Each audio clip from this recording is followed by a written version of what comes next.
Back when I covered Stan Hansen's All Japan Triple Crown reigns, I said that inevitably we'd be doing these two someday. And well, now's as good a time as any. Stan Hansen, as a part of All Japan's old guard, fought the new super generation more than perhaps anybody else, even Jumbo Tsuruta. But for all his wars against the likes of Mitsuharu Misawa and Toshiaki Kawada, he had no opponent better than Kenta Kobashi. And that doesn't just go for the 1990s, that goes for his entire career. It's not often that someone finds their perfect opponent when they're nearly 20 years into an already incredible career, but that's what happened. Stan Hansen and Kenta Kobashi were made for each other, and they'd have several of the best bouts of 90s All Japan against each other over the course of a 6-year rivalry. Through the process of this, there was arguably no other wrestler who truly made Kenta Kobashi as a single star in the way that Hansen did. Kobashi obviously had the skills and the look to be great from the off, but it was the bouts with Hansen that gave him something special. And of course, when it comes to story, it involved Kobashi going through purest hell against one of Puro's toughest and most enduring tests, the unsinkable Battleship, not just still at the top of the card after all these years, but still one of the very best that there was. For Kobashi, conquering Hansen was a long and brutal journey, and it's one that's worth covering. So, let's look at their singles meetings. Happily most of them are available to look at, and they make for a glorious story indeed, in the classic Kings Road vein. Let's begin. Seeing as we had a look at the early years of Stan Hansen back in the video covering his Triple Crown years, it makes sense to do the same for Kenta Kobashi here. Kobashi was not someone immediately predestined for wrestling glory. Indeed, he had a hell of a time simply getting through the door. Much like the other four pillars, he came from a tough childhood, raised by a single mother, only his athletic achievements in school weren't as remarkable as others, mainly taking place in judo. He was always a passionate fan of wrestling, but chose to take a blue-collar job at Coursera after finishing school, not wishing to place any more financial burdens on his mother, who'd raised him and his brother on her own. This job, however, didn't satisfy Kobashi at all, and eventually, he decided that he wanted to follow his dreams, inspired in his own words by the story of Mike Tyson and how he'd come up from poverty to become a champion. By the time that Kobashi called All Japan to try and get in the dojo, he was 20 years old, already pretty old for a trainee, especially one who hadn't had any notable athletic experience when compared to other dojo entrants. He called All Japan and was flatly rejected over and over, but still he persisted, and eventually he did manage to find his way in. Mitsuo Endo, a bodybuilder and former IWE referee, owned the gym Kobashi trained at, and it was through him that Kobashi finally managed to get a foot in the door and make his way to the All Japan dojo. He wasn't really expected to make it through the infamously difficult training, the dreadful conditions and hours of punishment, being taught how to fall and, in his words from Fist, one of his autobiographies, basically being used as a crash test dummy and taking all kinds of punishment. He also spends a few months as Giant Bubba's valet. This occurs very soon after the tragic death of Kazuhara Sonoda, the Magic Dragon, in a plane crash. Sonoda is not a well-known figure outside Japan, but he was one of All Japan's top trainers, being particularly instrumental in the early training of both Kobashi and Misawa, and his death was a huge blow. It struck Bubba very hard, to the point where he never really got over it. In the time that Kobashi spent as Bubba's valet, things were tough. Bubba barely talked to him for the first couple of months, and when he did, well, he often told the young Kobashi to just give up and go back home. Kobashi, of course, did not go back home.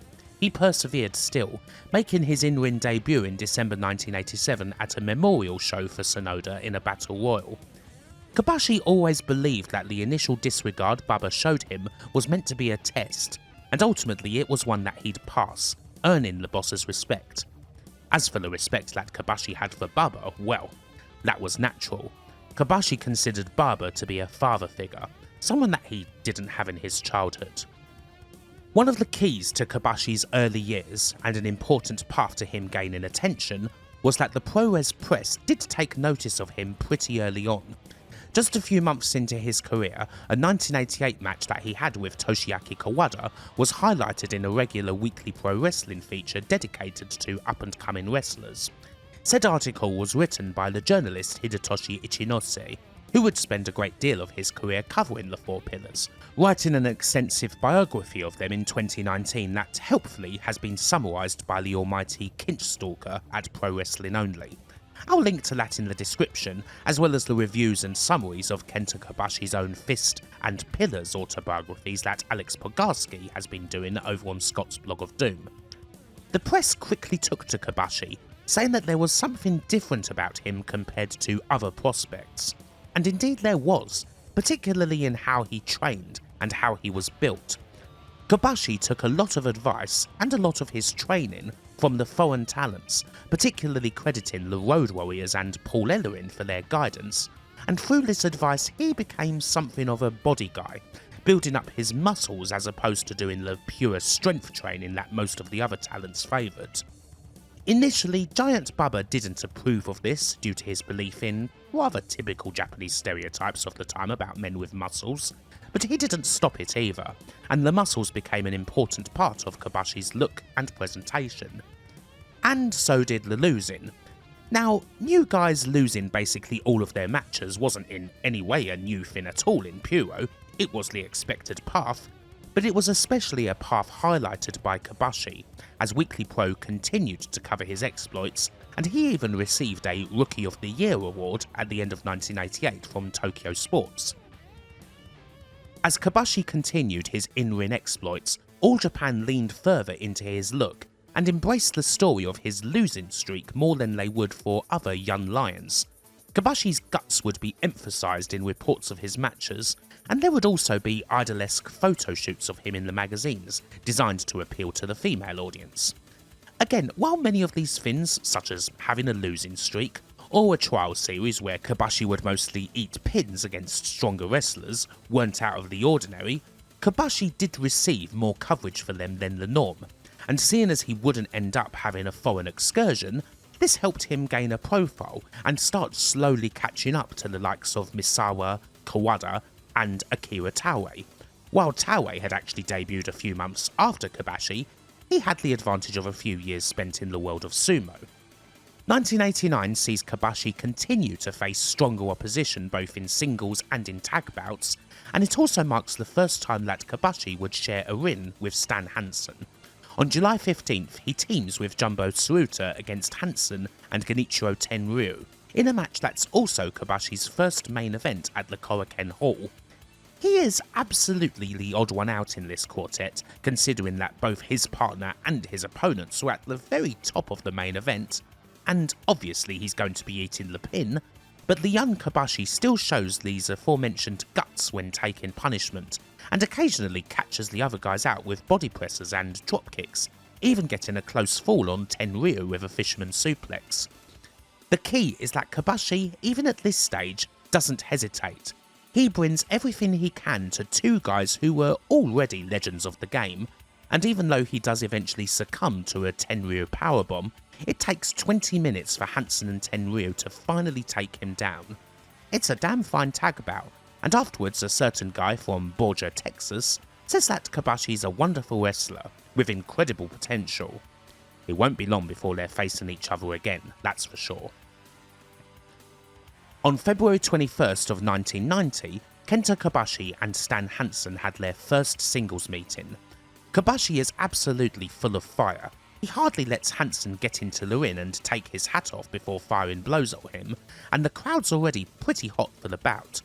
Once the action does start, Kobashi continues attacking with kicks and chops, getting Hansen on the ropes and even in the corner at one stage, although Hansen is able to swat him off and punish with knee drops, stomps and the like. Still, there are a couple of other moments where Kobashi is able to get the upper hand.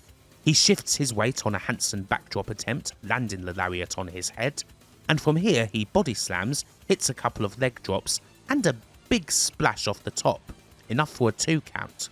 A couple of drop kicks and a spinning heel kick also hurt Hansen, and soon enough, Fuchinkan gets pretty damn angry. The crucial moment comes when Hansen is able to block one of Kobashi's dropkick attempts. he's able to get the much needed distance, ready lat arm, and take this young pup out. At this stage of the game, one Western Lariat is obviously all that's going to be needed. But even if Hansen was clearly always going to win this first encounter makes for a cool little 5-minute sprint. Kobashi may well have been overmatched by Hansen, but he was never overawed. He put up a good fight, and this is certainly a nice taster for all that's to come. On July 7th, 1990, Kobashi gets his second chance to prove himself against the Battleship. This bout takes place in the middle of All Japan's Summer Action Tour in Saitama, and Stan Hansen is currently holding the Triple Crown titles, although the belts are not on the line here. Again, this is another tester for the young and fiery one, but a lot has changed in just a few months. This is a significantly longer match, one that we join in progress with Kobashi taking a more methodical approach, working the hell out of Hansen's left lariat arm. It's a gambit that many have tried in the past, and it's certainly causing Hansen pain. He never gets close to submitting, although there's one point in the match where Kobashi's pretty close to getting a Kimura. Hansen has to resort to slapping and kicking Kobashi off at points, but he finds more of an advantage after a failed powerbomb attempt. Hansen hits a bunch of moves, including that nice little springboard elbow and the short brainbuster. Still, Kobashi gets yet more in, a spinning heel kick that knocks Hansen silly, a body slam, leg drops, and his Orange Crush, as it was known then, diving body splash from the top. This is a time before Kobashi started using the moonsault. The crucial moment comes, however, when Hansen dodges a shoulder block and drives Kobashi's head into the mat. He follows this up with the 3-point stance, and then he readies the arm once again. Despite all of that arm work, the Western Lariat connects, and the match is done. We get 8 minutes of a clash that went around 12. It's a good one, slower than the first, and you can already hear how the crowd are behind Kobashi. He's become more prominent even in the months since that first singles clash with Hansen. Of course, there's lots more going on there. This is days after Misawa's famous win over Jumbo Tsuruta, and right around the time of the big Tenryu-led Exodus. Kobashi benefits greatly from the Exodus in terms of card position, considering that he's only a couple of years in, and he's certainly taken advantage of the opportunity. We pick things up again right at the start of the new year, January 2nd, 1991. Kobashi's continued to progress nicely. At the time of this match, he's holding the All Asia Tag Team titles with regular partner Johnny Ace, and he also competed in his first Real World Tag League, where him and the Dynamic Dude finished in 9th place with 8 points. Hansen, meanwhile, is still holding the Triple Crown, although he loses it to Jumbo Tsuruta at the end of this tour. Again though, the belts are not on the line here. Kobashi gets Hansen angry at the start with a slap, which kind of goes awry as he gets brutalised with a chair. But still, after initially working under, Kobashi is able to have another go at Hansen's arm, trying to work for a cross-arm breaker this time. Hansen's strikes are eventually able to push Kobashi back, but Kobashi is still able to get big moves in. He hits a bulldog, a DDT off the ropes, and after a body slam he does manage to hit Hansen with a moonsault for the very first time, and it's his closest near fall against Hansen to date. Kobashi's able to lock in a sleeper after Hansen misses a strike, but the lariat runs him into the post and knocks him silly. A shoulder tackle follows, and Hansen readies that golden arm. Kobashi manages to block the first attempt at a lariat this time, first time he's done that, but it only stops him momentarily. Hansen comes straight back off the ropes, clobbers Kobashi with the lariat, and gets the win once again in another good, if short, match. This one went a little over 10 minutes. Kobashi's hardly disgracing himself in defeat, seeing as he's getting more and more hits in there, but at this stage he's still got quite a ways to go if he wants to sink the Battleship. Hansen is simply too strong, and one lariat is all it's going to take. The King's Road is, after all, a pretty long one. One match that we do unfortunately miss out on here takes place in the revived Champion Carnival during April of 1991. Hansen and Kobashi are both in Block A, and they have their final match of the group stage against each other in Shizuoka on the 15th of April. As the stats go, Hansen naturally does pick up the victory again, this time in 1341, and it ends up being a crucial victory for him. It puts him on 12 points, 2 ahead of Mitsuharu Misawa, and that's enough for him to win the block and go to the finals, where he ultimately loses to eternal rival Jumbo Tsuruta. Kobashi finishes his first Champion Carnival in 4th place with 6 points, picking up wins against tag partner Johnny Ace, the once again awesomely named Texas Terminator Hoss, and Doug Furness. The next big meeting between Hansen and Kobashi took place on September 4th, 1991. It would be the first time that the two faced each other at the Budokan in the semi-main event, and it was absolutely fantastic. Now, this is the match that I covered during the Hansen Triple Crown video. There's no belts on the line, but I looked at it as a way of previewing this video right here. It's the bout where Kobashi essentially has to work under for the whole thing, seeing as he gets clobbered by a Western Lariat before the bells even run, and then powerbombed on the outside. Even despite that, Kobashi is able to power through, coming back into the bout and hitting Hansen with everything that he possibly can at this stage, but a second Western Lariat on the outside poleaxes him once again. Despite this, Kobashi still tries his best to fight, even though he has absolutely nothing left, the crowd roaring his name, but finally and decisively, he is hit by one of the greatest lariats of all time, a freaking discus Western Lariat that takes his damn head off and wins the match for Hansen in 1836. This match is several levels above everything the pair has done so far, the point where a good rivalry turns into a great one, where you really see Hansen and Kobashi bring out the absolute best in each other, and several layers are added to the story. The point of Hansen deeming it necessary to shock Kobashi to the core before the match had even started, and Kobashi still making it a close contest despite that immediate disadvantage. For me, it might just be the point where it became clear that the sky was the limit for Kobashi, and that as a wrestler there was nothing he wouldn't do in order to not just make it to the top, but to become an all-time great. As well thought of as he was already, this bout feels like a turning point. It's one of my favourites, and again, it's one that you should watch immediately if you haven't already. 1992 once again sees Kobashi shine. He claims his 4th and final All-Asia Tag title this year in a particularly hot match, teaming with Tsuyoshi Kikuchi and defeating Dan Crawford and Doug Furness on 25th of May in front of an absolutely molten crowd in Sendai. Kikuchi was and is one of Kobashi's closest friends, both of them coming up in the same dojo class, and winning the tag titles with him meant a great deal. This classic match is definitely one that brings a lot of attention to Kobashi outside of Japan as well, being voted 1992's Match of the Year by readers of the Wrestling Observer.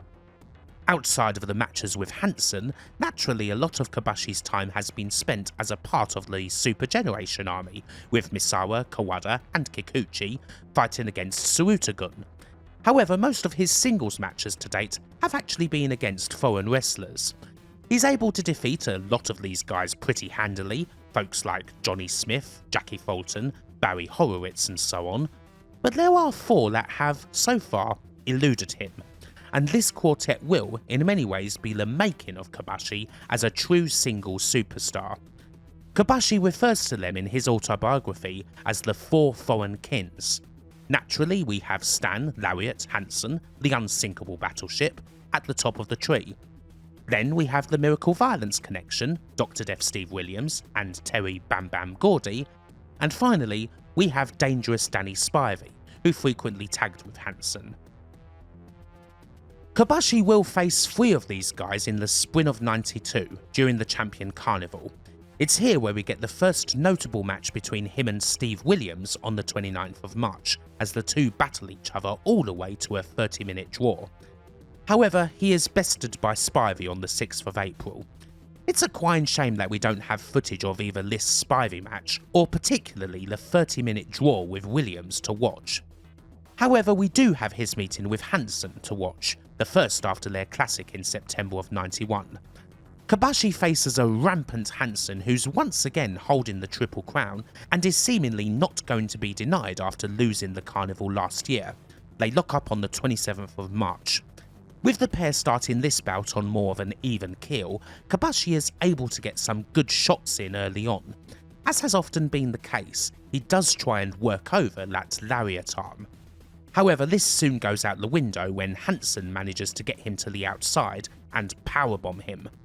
Hansen perhaps has a wider moveset than a lot of people may credit him for, and he uses a lot of it. He uses his springboard knee and elbow drops, his snap suplex, a pile driver, and even a dragon sleeper to try and take Kobashi down in the first half. However, Kobashi is able to force an opening. Turnabout is fair play when he DDTs Hansen on the outside. Even though Kobashi does miss an attempt at a moonsault, he gets the longest period of offense he's ever had against Hansen. He tries to put him out with a sleeper hold, hits a lot of leg drops, a bulldog, another DDT from the corner. There are several moments where he comes quite close to pinning the Lariat. He also gets opened up in the bout, working a chunk of it with a busted nose, which I think occurred after Hansen kicked him in the face. It starts to get a bit desperate with Kobashi trying to roll Hansen up with flash pins, but to no avail. Kobashi's right in the ascendancy here, but then Hansen reverses an Irish whip attempt and goes to the Lariat. Kobashi ducks, but turns right around into a second Lariat. And that's enough for the pin. This is a new dimension to the rivalry. It's not a match that Hansen dominated. It's more of a match where one slight error gave him the opportunity to eke out a win. He was very much tested here against Kobashi, who pushed him much further than he had previously. Hansen would go on to run the table with a perfect 18 points in Block B before winning the final against Misawa and adding the Champion Carnival to his collection, but he was very seriously threatened by Kobashi here. Kobashi, for his part, finished Block B in 5th place with 11 points, almost double what he'd achieved in the previous year, although 4 of those points did come via forfeiture. Kobashi and Stan Hansen next cross paths on the 8th of July. Hansen still holds the Triple Crown, and once again the belts aren't on the line. However, this match in Omori is notable for other reasons. Mainly because Kenta Kobashi and Stan Hansen are headlining this card at Omori's prefectural gym in front of 3,450 people. I am pretty sure that this is the first time that Kobashi has gone on last in a singles match. It's against the guy that he's basically chosen to measure himself by, and while this may not be the Budokan, that doesn't necessarily matter to Kobashi, who by this stage had already made a decision in his career to give it 110% every time out, no matter where he was wrestling. So, how close can he get this time? This match is a bit more methodical than what we've seen so far, a slower start where the two try to wear each other down, and it almost feels like we're taking a trip back to Showa Pro-Res school. Hansen does assert himself once again in the first half, and he even hits a couple of quite vicious elbow drops on Kobashi from the apron to the outside. Gradually, things do get quite intense, and once again Kobashi does wrestle back a bit of control, particularly when he DDTs Hansen on the outside, this time onto exposed concrete. He agonises Hansen with his chop rush in the corner. There's also a big sleeper section after Hansen misses a lariat attempt. It looks for all the world as if Kobashi has turned off Hansen's light, and yet he still kicks out. Kobashi is almost disbelieving, trying again but to no avail. Hansen, naturally, comes back again, with one of the highlights being an absolutely sick powerbomb into the corner, but Kobashi is still there, returning with leg drops and a moonsault, but still not getting the pin. And then, just when Kobashi thinks that he's able to push an advantage, he runs at Hansen's back, and the Battleship turns around and lariats him out of nowhere. And again, that's your lot. Hansen has prevailed in a shade over 20 minutes. I would say that this is one of the least essential of the major Hansen-Kobashi matches. The crowd is a little subdued on the whole, perhaps because it appears to be hotter than hell in there if the fans are anything to go by, and the initial pace is a little slower than the norm for this pairing. That said, an ordinary match between Hansen and Kobashi is still a damn good match for just about anyone else. An awful lot happens over the next 12 months. The year-end tag league sees Kobashi teaming up with Giant Bubba himself, and the pair score 16 points, one less than the team of Hansen and Johnny Ace, enough for these duos to finish 4th and 3rd respectively. The Champion Carnival, on the other hand, sees the gap close further. It may not appear that way on paper, where you can see that Hansen won his 2nd Carnival, again defeating Misawa in the final, while Kobashi finished in 7th place with 12 points. Kobashi may have finished in mid-table, but his carnival is full of exceptional performances, and happily, one in particular against Hansen was captured by a fan with a camera.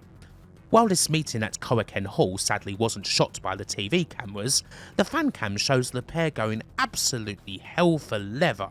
It's a brilliant match, and the first half of it is essentially nothing but Kobashi dominance as he goes to town on the Lariat arm. It's rare to see Hansen take such an extended period of punishment, and while Hansen is able to get back into the bout on the outside, Kobashi is still right there with him. Again, he nearly puts Hansen out with a sleeper, hits DDTs, but misses a moonsault that may well have got him the victory. Kobashi fights still, and a Baba-style northern drop again results in a hugely close call. Hansen recovers again with a big backdrop, but still Kobashi comes back at him, seemingly not to be denied, and then Kobashi tries a shoulder tackle off Brett's rope, and he flies right into the frickin' Western Lariat. Splat! Absolutely disgusting. Hansen, again, ekes out one hell of a victory after being tested by Kobashi like he never had before. He survived this one.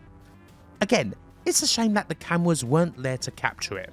If they had, this match would be a hell of a lot better known, as it's one of their best meetings. But it's evidence of Kobashi's philosophy. Even if it's basically a house show, he still goes all out. To paraphrase his own words, there's people in the audience, particularly those outside of Tokyo, who may only get to see wrestling once a year, and he doesn't want to disappoint them. Indeed, he wants to give them his best every time. Not everyone agreed that this was the best thing to do, occasionally saying that he should slow down for the good of his body. Kawado in particular said this often, but Kobashi never wavered from this point of view. So I mentioned earlier that Kobashi had positioned himself as being against the 4 foreign kins, as they were known, and 1993 is where this really comes to a head. While he's done plenty of fantastic work so far, 93 is the year where Kobashi really does break out as a single star, with several phenomenal matches, bouts that essentially have to put him on an even keel with the top stars in the company. In the aforementioned carnival, Kobashi finished well behind Taue, Kawada and Misawa and lost to all 3 of them, but after 1993 there was no chance of that happening ever again, thanks to his performances during the year. Of course, another one of these will be against Hansen, but there are several other important dates to consider. One of the most important dates is the 21st of May 1993 at the Nakajima Sports Center in Sapporo. On this night, All Japan's top 4 native talents defeated all 4 of the foreign kins, one after the other. Taue pinned Spivey, Kawada defeated Williams, Misawa successfully defended the Triple Crown he won from Hansen, and Kobashi overcame Terry Gordy. This match arguably being the best of the quartet, one of the final great Gordy matches, and Kobashi's first singles victory against someone who'd previously held the company's top titles. This is often regarded, including by Kobashi himself, as the night when the idea of the 4 heavenly kins, of these 4 wrestlers being considered All Japan's 4 pillars of heaven, was born. As a quick aside, in case you don't know, the whole concept of the 4 pillars, or 4 heavenly kins, is borrowed from Buddhism, in which there are 4 deities known as Shitenno that protect the Dharma, their statues often flanking that of the Buddha in temples. They are Tamon-ten, Jikoku-ten, Zochu-ten, and Komaku-ten, and they each represent a different season and cardinal direction. References to the 4 kins can be found all over the shop in Japanese media. There's 4 kins in Sailor Moon, the Elite 4 trainers in Pokemon, there are the 4 Knights of Lord Gwyn in Dark Souls, and so on. And here we have the wrestling versions. The the original 4 Heavenly Kins from the JWA days, Antonio Inoki, Giant Baba, Kintaro Oki and the Fireball Kid, and then the new 4 Heavenly Kins in All Japan, Misawa, Kawada, Kobashi and Taue. And then we get to the 29th of July 1993, a whopping big card at the Nippon Budokan, one that sees the legendary Destroyer, Dick Bayer, wrestle his final ever match, and is main evented by the second Triple Crown bout between Misawa and Kawada, while the semi-main is a special match that will see Kobashi and Hansen lock horns once again in what promises to be their biggest match to date. With Kobashi having achieved that big win against Terry Gordy, he's moving further up in the world. The days when Kobashi was clearly an underdog in a match against Stan Hansen, someone who was always going to have to work under and seek out opportunities whenever he could, are now over. That was demonstrated with their match in the Carnival, and even if Kobashi has yet to defeat Hansen, the pair are now essentially on an equal footing. Naturally, a match as big as this one deserves a full recap, so let's get to it. Hansen starts things off by attacking a second, which only serves to anger Kobashi. He takes Hansen out of the ring, slaps the crap out of him, then DDTs him onto the floor. So yeah, we're starting off hot. Kobashi continues to bring the pain inside, striking Hansen endlessly, and aiming a lot at the Lariat's back this time. One quite significant moment comes early on when Kobashi takes Hansen down with a Lariat of his own, and from there he applies a nasty face lock, continues beating on Hansen inside and outside, and he seemingly has a counter for anything Hansen does. The first 10 or so minutes of this bout are damn near all Kobashi. However, Hansen finally gets a big shot in. Kobashi runs at him in the corner, but Hansen lifts up a boot that Kobashi absolutely charges into, dives into it, earning him a big welt on his cheek, and the comeback continues with a powerbomb right onto fricking concrete. Even if Hansen is back in the fight, he's taken quite the beating. It felt as though all those nearly 44 years, all aware from that fighting, was showing on Hansen all at once in the first part of this contest. He takes a bit of time to recover, but continues on with an elbow from the apron to the outside, more big drops in the ring, and a slap that knocks Kobashi silly, but Kobashi's then able to rally and fight back with chops and kicks. However, he misses a missile dropkick, and afterwards Hansen comes off Brett's rope for a big splash. You know he might be starting to feel a little desperate when he's breaking out aerial moves like this. Kobashi comes back again though with kicks and knees, followed by a big chop rush. There's so many times where we've seen Hansen explode out of the corner in moments like this for a tackle or even the Lariat, but he's far too hurt to do that right now. He is able to eventually push Kobashi out and land kicks to his back, but this only motivates Kobashi. He wants more of that, and the two slap the hell out of each other once again. Headbutts and a boot follow, but Kobashi knocks Hansen down with another Lariat as we get to the 15-minute mark. Kobashi is back in control again, hitting a DDT, and even though Hansen tries in vain to throw a quick Lariat of his own, he ducks and applies a sleeper. This time Hansen is eventually able to make the ropes. A bulldog attempt from Kobashi is a mistake though. Hansen reverses and hits a slingshot backdrop. Still, even with a pin attempt, this mainly gives Hansen sorely needed recovery time, a break from Kobashi's relentless forward movement. Hansen tries for the Lariat after a shoulder barge, but Kobashi nails a drop toe hold and hits a bunch of leg drops, followed by a huge orange drop from the top for a very close fall. A body slam, another leg drop, a pump of the fist. Kobashi connects with the moonsault and somehow, from Lord only knows where, Hansen gets his shoulder up. But realistically, just how much more can he take? Any move that the old Battleship does is now filled with desperation, like an enzigiri followed by clinging onto the leg to try and stop Kobashi from moving. Kobashi continues to kick him off, soon reaching the corner and exploding out of it with a big northern drop, a move Tsuruta used to beat Hansen back in the day, but again, not quite enough. Kobashi is now getting desperate himself, trying several roll-ups and pinning combos, but it's still not getting the job done, and then another lariat to knock Hansen down. It's as if suddenly he isn't just beating Hansen, but he's beating him at his own game. Kobashi body slams Hansen again, looking for another decisive moonsault, but from somewhere the lariat gets a burst of energy. He gets up and intercepts, attacking Kobashi from behind as he's on the buckle with strikes and making his way to the apron. Kobashi still strikes in this dangerous position, ramming Hansen's head into his knee and elbowing him. Hansen responds with headbutts and then...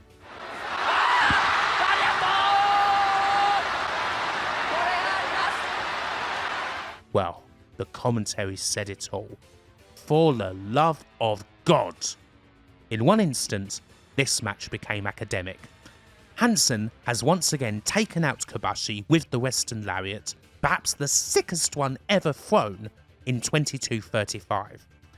But even as he finally makes it out of the ring, throws up the horns and does the customary "Yeeeeef" shout, you can see how hellish this match had been. Kenta Kobashi had his number on this night. He threw everything he had, and it was only one sudden burst, one little mistake, that allowed Hansen to win this one. The Battleship may not have been sunk, but it's certainly full of holes after this match. Now this is one of the great All Japan bouts of the 1990s, of course, a peak contest from the peak era, and there are many things to highlight. One important thing to note is Kobashi's use of the lariat, taking the move that was synonymous with his opponent and using it against him to great effect. At this stage, the lariat wasn't even really a move associated with Kenta Kobashi at all, not like it would be later on, but it proved to be a very useful tool here. It's something else that adds a new layer to the rivalry, in a match that already built a lot on many of the other layers. We've seen how Kobashi has evolved from an underdog to someone at the very top through his matches with Hansen, and how he's able to push the lariat now to the very brink of defeat. He couldn't be any closer to him without pinning him, and if it wasn't for that unreal finish, he'd have done it on this night. Speaking of that finish, it wasn't the first time the lariat took someone out from the corner. In July of 1988, Hansen clobbered a bloody as hell Tenryu as he vainly tried to ascend the buckles, sending him flying to the outside, and that was enough for Hansen to win by countout and claim both Tenryu's pre-WF heavyweight and United National belts. This finish, however, well, it's a whole lot nastier. A perfect end to this match that's, well, perfect, not to be too Kurt-Hennig about it. This was an absolute show stealer, even with Misawa vs Kawada winning on the same card. It rightly earned a 5-star rating in the Observer, so you can bet your bottom dollar that the big fans in the West, those who traded the tapes, absolutely freaking loved him at this point, and rightly so. This was the absolute best match of Kobashi's career so far, and for Hansen, well, this is the best match of his whole career. As glittering a career as it was, nothing tops this night, and this rightly legendary encounter, one of the all-time great contests of 90s pro res. All of that, and we still have 2 more matches between the pair to look at. There is one thing Kobashi's yet to do, after all, and we shouldn't forget that. He has yet to win. Following this match with Hansen, Kobashi's rise became meteoric. A little over a month after this match, on the 31st of August, he would have his classic meeting with Steve Williams. The pair fought over the #1 contendership to Misawa's Triple Crown in a match that was just as good as the one Kobashi just had with Hansen, and perhaps just as important in how it shaped his career, even if, again, Kobashi ended up on the losing end. It's also worth noting that there was a huge show of respect between the two afterwards in the locker room, with the pair embracing and Williams telling Kobashi that he was #1. There is even bigger success in the tag world. Kobashi and Misawa have now teamed up, and at the end of 1993 they won the Real World Tag League, taking the main tag titles along with it. The final match against Kawada and Tauei's Holy Demon Army sees Kobashi score the decisive pinfall following a huge backdrop on Kawada. He is now undoubtedly a main event star, a huge fan favourite with the crowds in Japan, of course, and also loved by the Puro fans in the West. He was voted 1993's most outstanding wrestler in the Observer's year-end awards. Hopefully we've done a good job so far of covering his rise all the way to the top and seeing just what Kobashi had to go through in order to get there, especially considering where he started from. But of course he still has some important scores to settle, especially when it comes to singles competition. Often, the Spring Champion Carnival, where everyone gets their shot in at each other, is a good place for that, and with Mitsuharu Misawa, the top guy, injured and largely out of action for 1994's Carnival, it may just be a good opportunity for even more than that. Kobashi initially rips through most of the field, only dropping points in a 30-minute draw with Akira Taue, before finally eating a loss against Toshiaki Kawada on April the 6th. A tough blow, but he's not out of contention. And who's up next? Hansen. A man who, again, Kobashi has never pinned. If his Carnival challenge is to realistically continue, he's going to have to do it right here on April the 10th in Sendai. This match, in the main, is a flat-out fight. It's a Carnival match with a 30-minute time limit, so there's no time for rest holds. We have parity for a lot of it, certainly in the first half, as Kobashi and Hansen take it in turns to beat the hell out of each other. Kobashi seems to be scoring with a different tactic this time. A lot of his strikes and attacks are aimed directly at the body of the Lariat, trying to take out his core. If you take out that core, then not only do you slow him down, but you weaken all of his other strikes and, of course, you weaken it for the moonsault. It proves to be very effective, although Hansen does get his biggest advantage when on the outside. Naturally, he resorts to weapons, smacking Kobashi's back with a chair, pulling out a table and running him into it, and then throwing that table from the ring right onto Kobashi's head. All that, and a powerbomb too. Kobashi is poleaxed, and Hansen desperately wants Joe Higuchi to start counting, but he won't do it. And then Hansen crashes and burns on a shoulder tackle attempt from the apron.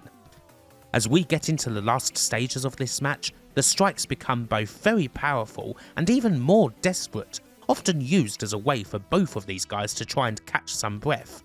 The selling and the expressions from both Hansen and Kobashi are truly spectacular, even if one doesn't doubt that a few of the shots they threw at each other ended up being live rounds. Hansen does hit a couple of nasty backdrops, but they aren't enough. The situation gets ever bleaker for Hansen as Kobashi continues to wreck his core, and once again Kobashi is able to use his own lariat to take him down. Then, quite crucially, when Hansen is able to get in a desperate lariat hit, he is not able to capitalise, in far too much pain to even think about covering Kobashi. This core work has been much more effective than anything Kobashi did with the arm previously. Kobashi then finds his own energy and launches some serious torpedoes in the corner, shoulder barges that seem to fold Hansen in half. He pulls him out, body slams, gets up the top, and hits the moonsault. Somehow Hansen kicks out. Kobashi though isn't to be denied now. He pumps that fist and he gets up top again. At last, Kobashi did it. In 26 minutes and 55 seconds, he pinned Stan Hansen. The Battleship has well and truly been sunk, and Kobashi has the biggest singles victory of his career so far. The match itself is another absolutely wonderful one, not far off from classics like the 1991 and 1993 bouts. This one was quite simply a war, with both guys swinging for the fences, and absolutely no let up from that. They barely even broke off for rest holds. You've got selling from both guys that's on the top level, a very hot Sendai crowd who are absolutely itching for this magic moment, and a tremendous finish. Everything you need for a classic. Every great match from this duo has something different about it that makes it special, and this one may well have been the most punishing of them all, not to mention the longest. You can't give enough credit to Kobashi and Hansen for this one. What a skirmish, another one you've got to watch. Kobashi's Carnival challenge, essentially one that replaced Misawa's, was still alive after this bout, although in the end he did fall short. On paper you'll see that he eventually tied for 4th with Akira Taue on 17 points, which again doesn't seem special, but in truth he was in finals contention right till the end. His last group match took place against Steve Williams with both guys on 17, and the winner would have faced Toshiaki Kawada in the final. And in the end, after another grueling and epic battle, Williams was the one that came through, although Kawada would eventually take this carnival. We now move forward a couple of years. Naturally, Kobashi only moves up during this period, while the carnival will continue to elude him until he finally took it in 2000 at what turned out to be his final opportunity. We do naturally get a lot of tag success with Misawa. The pair ultimately won 3 Real World Tag Leagues after all. On the singles front, he starts to challenge for the Triple Crown, where we get even more classic matches. Another big tilt against Steve Williams, the epic January 1995 60-minute draw against Kawada that took place in the aftermath of the Great Hanshin earthquake, his first meeting with Misawa for the belts in October 95. It goes without saying that he is one of the best Finns going, but it's not until 1996 that he finally does reach the top of the mountain. On July 24th, he faces Akira Taue for the crown at the Budokan. Taue is in the middle of what was dubbed a miracle run, one that saw him not only win the carnival, but defeat Misawa for the gold. It's an all-time great year for Taue that saw the man from Chichubu cement himself as being very much worthy of the role of the Heavenly Kin, but still, it is at this point where Kobashi, at last, will not be denied. It is another classic match, of course, but in the end, the big old orange leg drop from the top is enough for Kobashi to defeat Taue in 27-25 and finally claim the Triple Crown. Kobashi is the champion at last, but who's there to face him as his first opponent? Well, why not? Why not have one last duel? It's not as if Hansen and Kobashi had stayed away from each other following Kobashi's landmark victory over the Lariat in 1994. They did have, of course, carnival matches in 95 and 96. Sadly, neither of those bouts are out there, but they went to a 30-minute draw in 95, and Kobashi defeated Hansen for a second time in 96. There had also been a good deal of tag bouts as well, not all of which went entirely without incident. While for the most part relations between Kobashi and Hansen were by all accounts very good indeed, there was one time in 95 where tempers did flare up and there was a little friction between the two for a short while. Going back to Kobashi's Fist autobiography, a tag match on August 23rd, 1995 saw Kobashi and the young Masao Inoue teaming against Hansen and Richard Slinger, with Hansen and Kobashi naturally going at it with gusto. But in the midst of the conflict, a chair strike from Hansen hit Kobashi's arm awkwardly, tearing it right to the bone. He'd require 22 stitches, although naturally he wasn't able to take time off at this point. There was a confrontation backstage afterwards in Hansen's locker room where the two needed to be pulled apart before Kobashi went into the ambulance. Now, in the end, the tension from this incident didn't last all that long, although one imagines that the sight of Hansen and Kobashi legitimately attempting to tear each other apart would have been quite fearsome indeed.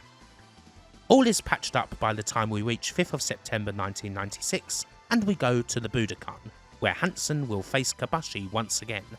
The Triple Crown is on the line, and this time it's Kobashi who's holding the titles. When all this began, Kobashi was the major underdog against a legend like the Lariat, the Fuchinkan, the unsinkable Battleship. But here, we have a Stan Hansen who's just turned 47 against a young 29-year-old champ who's in the pink of condition, at the top of his game. In other words, now it's Hansen who's undoubtedly the underdog. But still, anything can happen when the big belts are on the line. Much like a lot of the later matches between these two, there's no real time for rest holds or anything like that. Even when Hansen and Kobashi are taking it a little slower, they're still usually striking at each other. We run through a good few of the greatest hits, of course. There's the vicious body shots that Kobashi used to severely weaken Hansen's core, and eventually there's Hansen getting a big advantage on the outside with a huge powerbomb. Not only that, but he also performs a tope, which isn't something you'd necessarily expect at this stage of his career. But even if Hansen is 47, even if injuries and general wear and tear are getting to him, and even if you may think that he might be the underdog now, he certainly doesn't think so. He's almost laughing at points when he's dominant, still utterly confident in his superiority. But of course, pride has a fall. Hansen's mistake is to try and hit a Western Lariat on the apron, which Kobashi ducks, sending Hansen's arm right into the ring post. The selling from both is amazing as ever, but we get several big rounds of Hansen wailing in frickin' agony like a stuck pig, and needless to say that Lariat arm is out of commission. Kobashi pushes forward from there, not hesitating to attack that arm, and eventually weakening Hansen to a point where you think he might just be ready to go, but Hansen still has juice left, coming back with big elbow strikes and the like. Kobashi hits some fierce strikes himself, but Hansen still readies up a lariat, even if he can't use the left arm. Kobashi blocks the attempt, but Hansen spins and hits it with the right. However, Kobashi kicks out. Hansen is in disbelief. It was a damn fine hit too, even if Hansen wasn't able to cover straight away, but it didn't get the job done. Hansen hits a backdrop and readies up again, but this time Kobashi ducks, backdrops, then hits a lariat of his own. It's not enough, but Kobashi rears up, and even if the first attempt doesn't get through, the second one does. And shockingly, it gets the pin. Kobashi defeated Hansen in 26:07, and more than that, he did it with the lariat. After a period of recovery, Hansen stews somewhat, but is understandably upset. He does beat the champion down in a rage because, well, perhaps that's the lariat's way of showing a sort of respect. It still doesn't change the facts, and it doesn't change the big old passing of a torch that has just taken place.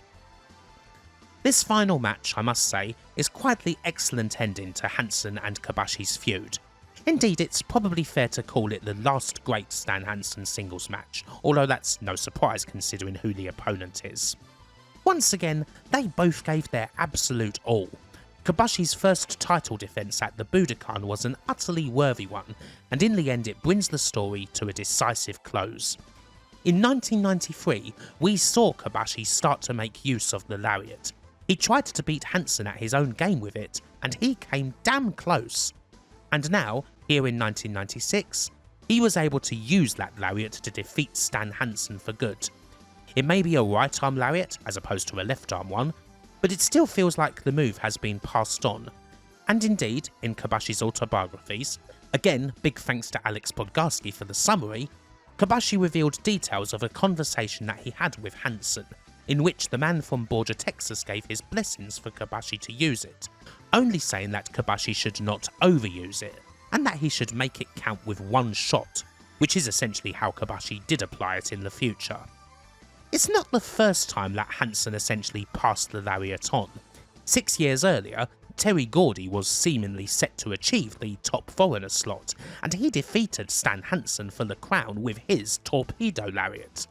Sadly, this didn't work out, but the baton is passed on here, 6 years later. 6 years after this, and after retirement, Hansen would also pass the Western Lariat on to Satoshi Kojima in 2002 following Cozy's arrival to All Japan, and he continues to use the Lariat, the Cozy Lariat as he calls it, to this day. One other little note is that this is one of the last Triple Crown matches to be refereed by the legendary Joe Higuchi. He'd retire the following year. Indeed, Higuchi, he of the bald head and moves where it looks like he's dancing, has been the ref in basically all of the matches we've seen in this video, damn near always the guy officiating in big native versus foreigner matches. Aside from being one of the best to ever do it, it helped that he spoke fluent English, often acting as an interpreter and caretaker for the foreign talents backstage. Worth noting, I feel, there are 3 legends in the ring for most of the matches we've seen, not 2. The passing of the lariat is, of course, a good place to end things. Although while this was the last singles meeting between the pair, there would still be other contests, including some important tag bouts. May 1998's arrival of All Japan at the Tokyo Dome saw the team of Kobashi and Johnny Ace take on the dream team of Hansen and Vader in front of 58,000 people, and then at the end of the year, after Vader signed up to All Japan full-time, Kobashi and Jun Akiyama ended up facing Hansen and Vader in the final of the Real World Tag League. Kobashi would pin Hansen in both of these contests, which is exactly what makes sense. Hansen was finally taking a step back and making his way towards retirement, and the new dominant top foreign heel was here. And so, this feels like a good spot to wrap up coverage of a truly amazing feud, and one that was absolutely crucial to the rise of Kenta Kobashi. Over the course of the 25 years that Kobashi spent in Lariat, few people ended up being more important to that rise than Hansen, and they spent 6 of those years beating absolutely lumps of each other until, finally, Kobashi was able not just to sink the Battleship, but to do so with the techniques that he had essentially learned from him, even if it was as part of a trial by fire. Kenta Kobashi and all the things that make him great, his guts, his intensity, never giving up, the connection he had with the crowd and so much more, were built in particular through those battles with Stan Hansen. The tagging with Misawa and the like certainly helped a lot too in other areas, but when it comes to Kobashi on his own out there, in the early and mid 90s when he just got better and better, well, it's all about him and Stan Hansen, or him and Steve Williams. Classic Puro battles of a sort where the Japanese hero faces a foreign menace, but at a whole other level than what had come before. They were quite simply made for each other. Hopefully you've enjoyed this video, and until the next time, bye for now.